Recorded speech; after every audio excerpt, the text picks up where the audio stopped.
আশা করি ভালো আছো, আমিও ভালো আছি। আজকে আমি কি রান্না করেছি তোমাদের দেখাবো। আমার এই ছোট্ট মিনি ব্লগটা তোমরা দেখতে থাকো। এই দেখো আজকে আমি রান্না করেছি, দেখতে পাচ্ছ বন্ধুরা? এই দেখো আজকে আমি রান্না করেছি হচ্ছে বড়ি দিয়ে আলু দিয়ে। এই দেখো বড়ি দিয়ে আলু দিয়ে পোস্ত করেছি, দেখতে পাচ্ছ? লাউ দিয়ে আছে এটার মধ্যে। এই দেখো লাউগুলো দেখা যাচ্ছে, লাউ দিয়েছি। লাউ দিয়ে আলু দিয়ে বড়ি দিয়ে পোস্ত হয়েছে আজকে, দেখতে পাচ্ছ? দেখো বড়ি আছে। আর আমি কাজ করেছি নিম ছেঁচকি, আলু দিয়ে নিম পাতা দিয়ে ছেঁচকি করেছি। এই রেসিপিটা খেতে আমাকে খুব ভালো লাগে।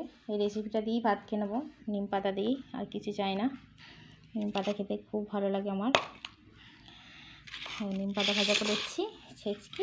আর দেখো আর হয়েছে টমেটো দিয়ে ডাঁটা দিয়ে মাছ দিয়ে করেছি। টমেটো দিয়ে সজনে ডাঁটা দিয়ে মাছ দিয়ে করেছি, টক টক করা করেছি, দেখতে পাচ্ছ বন্ধুরা? এই রেসিপিটাও খেতে খুব সুন্দর লাগে। চুনো মাছ দিয়ে টমেটো দিয়ে ডাঁটা দিয়ে টক টক করবে, দেখবে খুব সুন্দর লাগে খেতে। আমার এই ছোট্ট মিনি ব্লগটা তোমাদের কেমন লাগলো জানাবে। এখনকার মতো রাখছি, টাটা।